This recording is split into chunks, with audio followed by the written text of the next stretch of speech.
Hello વિદ્યાર્થી મિત્રો, રાધે રાધે.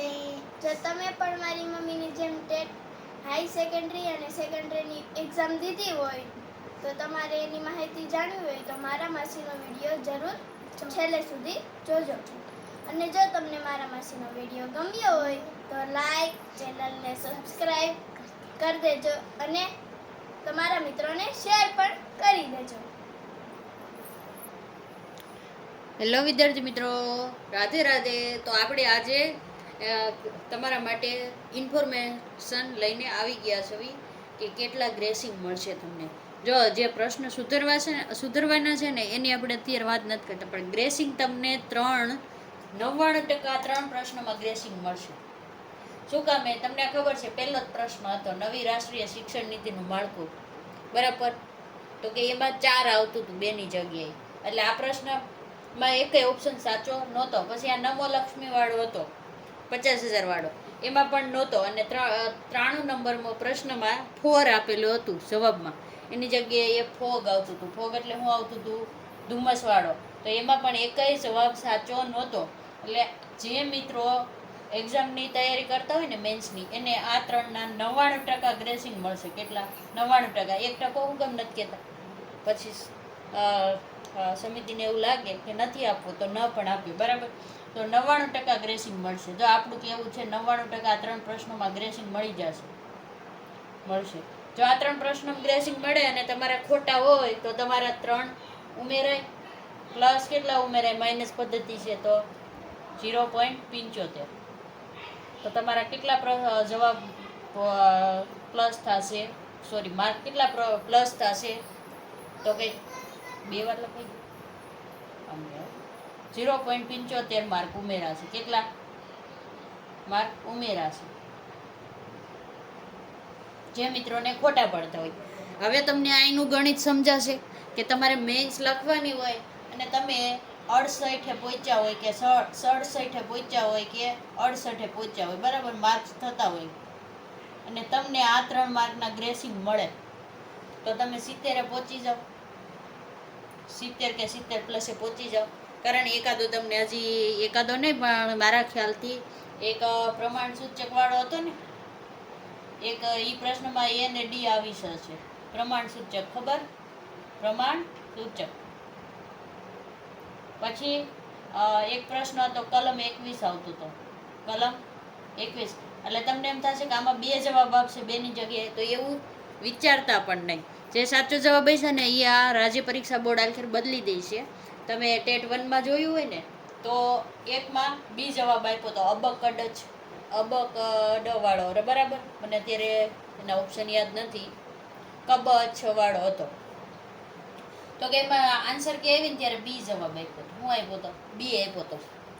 પછી જ્યારે પ્રોવિઝનલમાં બી આપ્યો હતો, જોઈ લેજો. પ્રોવિઝનલમાં બી આપ્યો હતો જવાબ. પણ જ્યારે ફાઇનલ આવી ને, ફાઇનલ આન્સર કી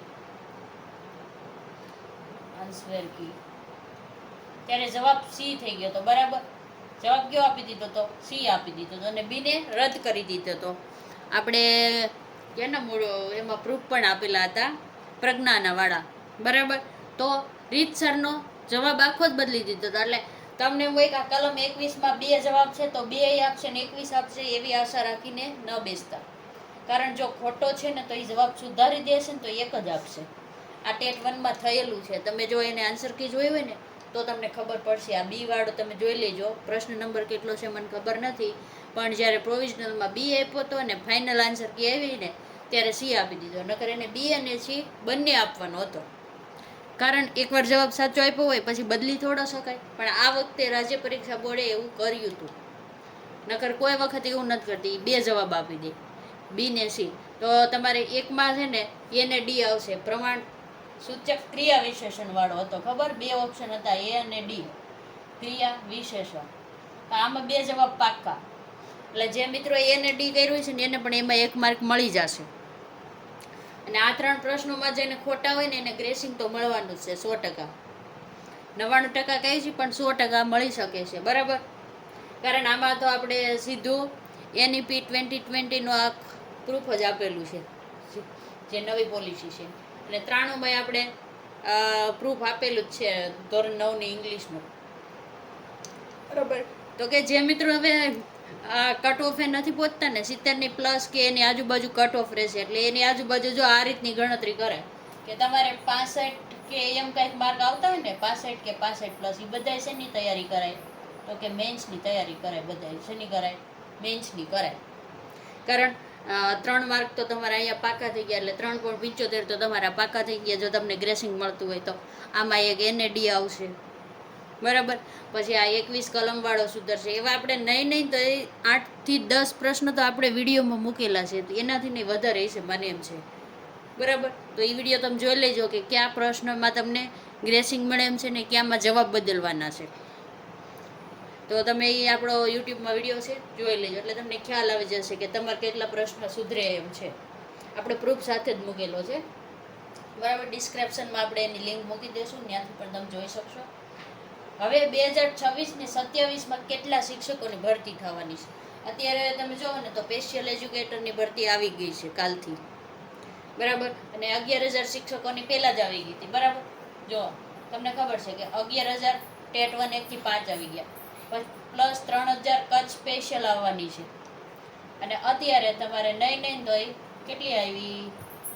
3,000 ઉપર કંઈક છે, 3,000 4,000ની આજુબાજુ, સોરી, આ 4,000ની આજુબાજુ. અન્ય માધ્યમ ને દિવ્યાંગ ને બધાથી 4,000ની આજુબાજુ આવી. આટલી ભરતીની જાહેરાત તો આવી જ ગઈ છે. અને તમને ખબર છે આ દિવ્યાંગ ને અન્ય માધ્યમવાળાની તો 1 જૂનથી ફોર્મ ભરાશે. એનો વિડીયો પણ આપણે મૂકી દીધો છે, બરાબર. ફોર્મ ભરાશે, કઈ રીતે ભરાશે અને કયા કયા ડોક્યુમેન્ટ જોશે, બરાબર. કેટલા સેટ તૈયાર કરવા એ આજે આપણે સવાર વિડીયો મૂક્યો છે, એ તમે જોઈ લેજો. ફોર્મ ભરીને 3 પ્રિન્ટ કાઢવીને આપણે એમાં બધું કીધેલું જ છે, બરાબર. તો કે હવે જે હજી તમારે આટલી તો શિક્ષકોની ભરતી આવી, પણ 2027નું વર્ષ છે ને એ શિક્ષકોની ભરતીનું વર્ષ છે. શું કામે? તો કે હજી તો કે ટેટ 2, પછી ટાટ એસ અને ટાટ HH, બરાબર. આ બધાની હજી બાકી છે ને જે ભરતી ગુજરાતી મીડિયમમાં, એમાંથી આટલી ભરતી આવશે. આ બધાથી એનાથી વધારે આવશે, ઓછી આવશે નહીં, બરાબર.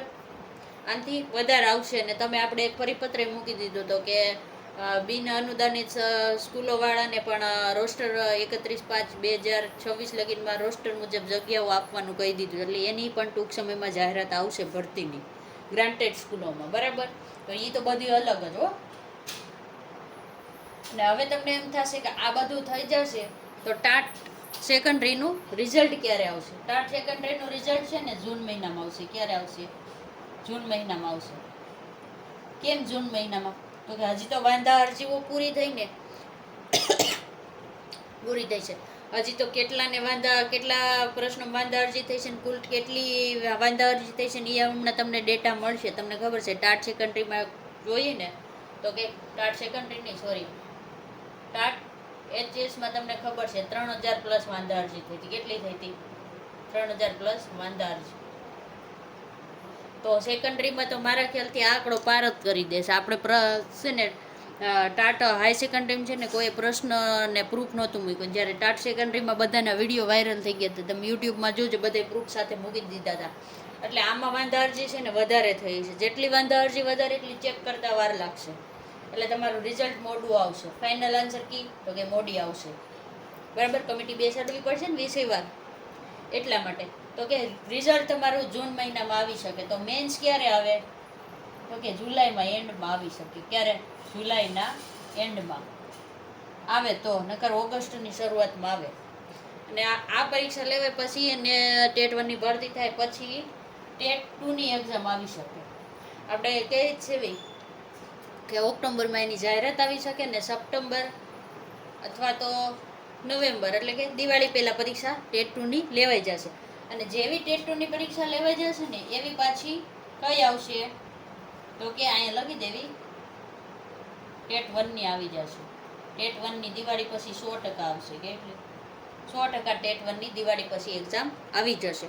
તો જે મિત્રો અત્યારે પાસ નથી થયા ને એ મિત્રો આજથી જ પાછી તૈયારી શરૂ કરી દેજો. શું કામ હે કે બધી પરીક્ષા આવતા વર્ષે આવવાની છે અને ફરી પાછું ટેટ 1 થી જ ચાલુ થશે.